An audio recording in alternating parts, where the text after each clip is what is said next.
You won't be welcome at our wedding. Your presence would mark the end of our relationship." My oldest son and his future bride affirmed this with solemn nods. My heart sank as I felt their disdain for me. What had I done to deserve such rejection? Hadn't I simply been a typical mother to them? What was wrong with me? Why did they despise me so deeply? Their rejection felt like a wound I couldn't fathom. I couldn't comprehend their animosity towards me. They must truly loathe me to bar me from their special day. But I couldn't pinpoint any wrongdoing on my part. And my husband, too, faced their scorn. I couldn't bring myself to forgive my son. How could he treat me with such disrespect after all I had done for him? I refused to believe he could disregard his mother so callously. I needed to make him understand that his behavior was unacceptable. There would be consequences for disrespecting his mother. My name is Mary, a 55-year-old housewife, and I'm the mother of 2 sons. David, our eldest, now holds a prestigious position in a Tokyo-based company, while Tom, our second son, prefers the quiet life, working diligently at a local manufacturing firm. Once close, the bond between the brothers has frayed over time, with David developing a distaste for Tom. He subjected Tom to public humiliation and bullying, even after my reprimands failed to curb his behavior. Recently, David announced his impending marriage to a colleague from his workplace. She expressed a desire to meet us, prompting me to arrange a dinner. I welcomed this opportunity, seeing it as a chance to bid David farewell. David's aversion to Tom was evident, and Tom himself remarked, "It's probably for the best." The day we had agreed to meet arrived. A reservation had been made in a secluded corner of an upscale restaurant. The unfamiliar surroundings left me a bit flustered, but upon entering, I found David and a robust-looking woman already seated. "Hey, Mom and Dad, you're running late," David quipped. "Apologies, we got a bit turned around. This place is new to us," I replied. "Try not to make a scene," David retorted, though his words stung. I brushed him off, accustomed to David's demeanor. As we settled into our seats, we enjoyed a sumptuous meal while listening to their conversation. David spoke glowingly of his fiancée, praising her attentiveness to his every word and her forward-thinking approach to their future. He painted her as a paragon of perfection, unlike us, his parents. His adoration for her was palpable, though she urged him to tone it down. It seemed David couldn't help but extol her virtues and his own accomplishments whenever he spoke. When I inquired about their meeting, David dismissed it, asserting, "You should see how amazing she is," sidestepping any mundane details. It felt as though he was overcompensating, striving to impress us with her virtues, making me distinctly uneasy. My husband shared my discomfort, and I silently thanked Providence for Tom's absence from the gathering. "I'll say this again and again, she's nothing like you guys. Please don't mistreat her once we're married. Show her some respect," David implored. "I don't need reminding. I wouldn't dream of it," I assured him. "We'll see. You've always favored Tom over me. With that history, I can't be sure you won't do anything to her," David countered. His accusation hit me hard. While we had been preoccupied with David's relentless bullying of Tom, David felt sidelined and unloved. Tom had endured David's torment since childhood, and as any parent would, we tried to alleviate his distress. When I pressed David for reasons, his response was simple: because I didn't like Tom. Unable to bridge the gap, the issue remained unresolved. I hadn't realized David perceived our actions as favoritism towards Tom, but I chose not to challenge him, unwilling to escalate the tension. The strained dinner concluded without incident, but it was clear our underlying issues remained unresolved. "Getting up there in age, aren't you?" David remarked casually. "No need to fret, we'll look after you too." David had unilaterally decided that he and his wife would move in with us after their wedding, seemingly with her blessing. She chimed in, "You have another son who won't rely on you forever, right? I'll take care of him." The notion unsettled me deeply. While Tom did reside with us, it was out of genuine care and not entitlement. However, David and his family had moved in without our consent, claiming our space and assuming ownership. "Why don't you tend to the garden, Tom?" David urged. "I have work," Tom replied. "You're unemployed. Get to it," David retorted. "What? You're insufferable," Tom shot back. David's relentless pressure on Tom was escalating. I admired Tom's maturity in handling the situation, but the dynamics were far from simple. David and his family were scheming to oust Tom and us from the house without our knowledge. Late one night, after my husband and Tom had retired to bed, I ventured out for a drink of water, only to find the living room illuminated. "When do you think we'll have this house to ourselves?" she inquired. "Just a bit longer. We need solid plans to avoid any hiccups. Once we rid the place of the others, I want to give it a makeover. It's looking a bit dated. David chuckled in agreement. I was incredulous. I couldn't believe they were contemplating such a move. I immediately alerted my husband and Tom. Delaying action could spell disaster. As we deliberated our next move, Tom stepped forward with a strategy. Mom, I'll handle this. I've got a plan, he assured us. Though Tom's words provided some comfort, his plan called for patience above all else. Yet if Tom's method proved successful, David and his fiancée would be out for good. With that in mind, my husband and I agreed to trust Tom's strategy. Despite the various ongoing issues, life carried on, and David and his fiancée set their wedding date. They opted for a luxurious venue nearby, which surprised us as we had initially thought a countryside setting would suffice. It's a bit steep, but with our earnings, we can manage, David remarked with a smirk that irked me, though I held my tongue. Despite David's continued jabs at Tom's composed demeanor seemed to weather the storm. When the couple summoned us to discuss the wedding plans, we were met with an outrageous request.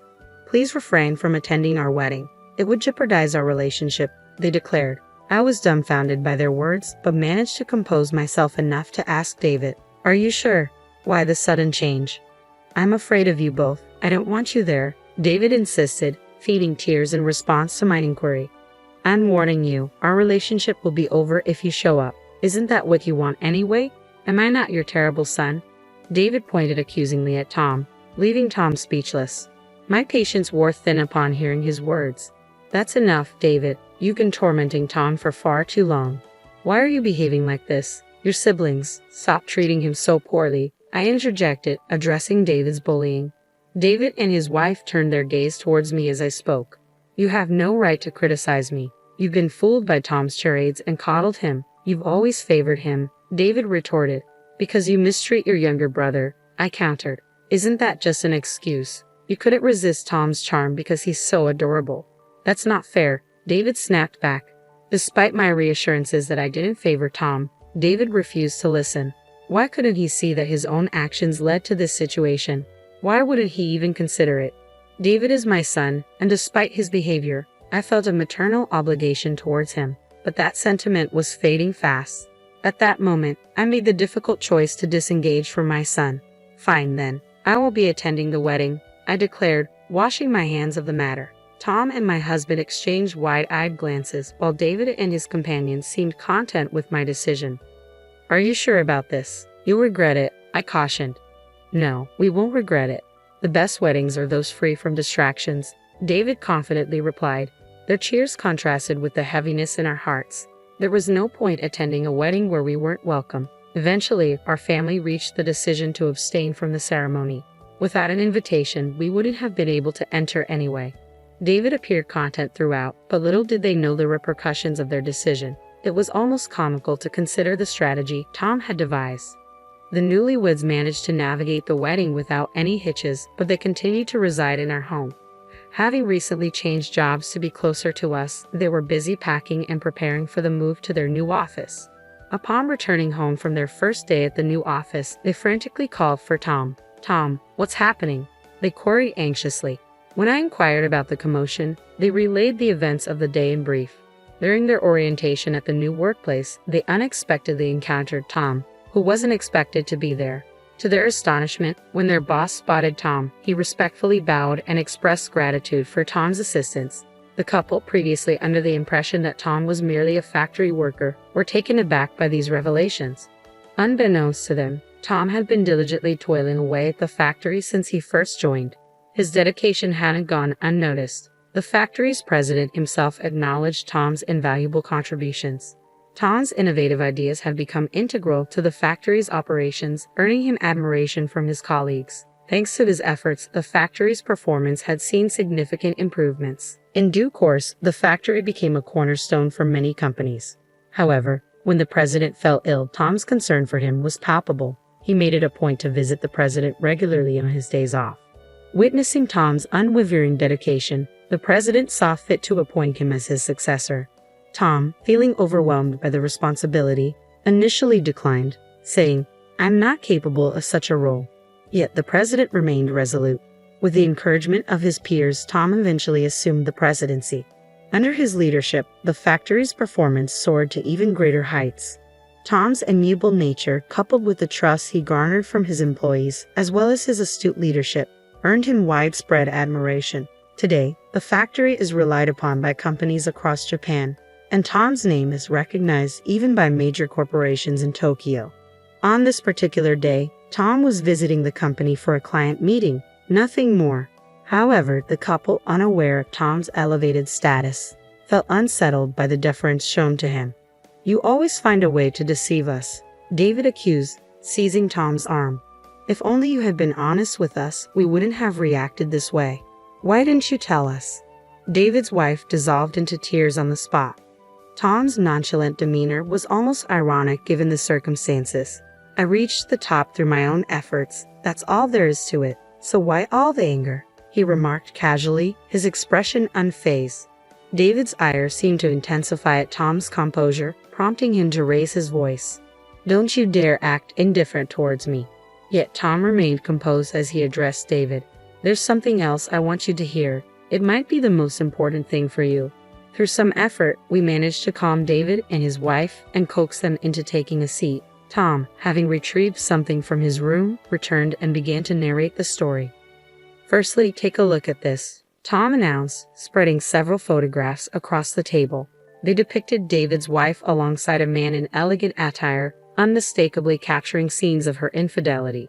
David's reaction was immediate. He erupted into shouts while his wife trembled, unsure of how to respond. "She's soon to be my sister-in-law, so I did some digging beforehand, and this is what I found," Tom explained calmly, gesturing to the incriminating evidence. "With this much evidence, there's no denying the truth," he added, prompting David's wife to bow her head in remorse. "I'm sorry," she murmured, her voice filled with genuine regret. David, grappling with the shock of the situation, could only stare in disbelief. This is the consequence of not looking beyond the surface of a person. "Nobody is perfect," Tom remarked with a laugh, eliciting giggles from the rest of us. David, overcome with despair, sank to his knees, the room falling silent save for his wife's earnest apologies. Ultimately, David and his wife went their separate ways, their marriage dissolved by David's unforgiving stance on infidelity.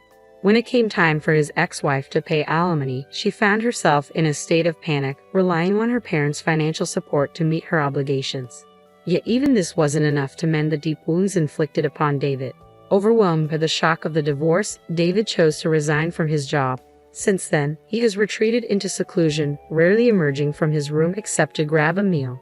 However, whenever Tom was around, David would recoil in fear, as if haunted by the memory of their confrontation. It appears that since that incident, David has developed a fear of Tom. The family had deliberated extensively on what to do about David. Ultimately, they reached a unanimous decision to sever ties with him in the near future. It pained them to contemplate such a drastic step, but David's selfish behavior left them feeling unable to forgive him. Several months later, David was ousted from the household. In his final moments there, he pleaded for forgiveness, but by then, he no longer seemed like family to them, and his expulsion felt like a natural consequence. Meanwhile, the remaining 3 members of the family now enjoy a carefree existence without anyone hindering their peace.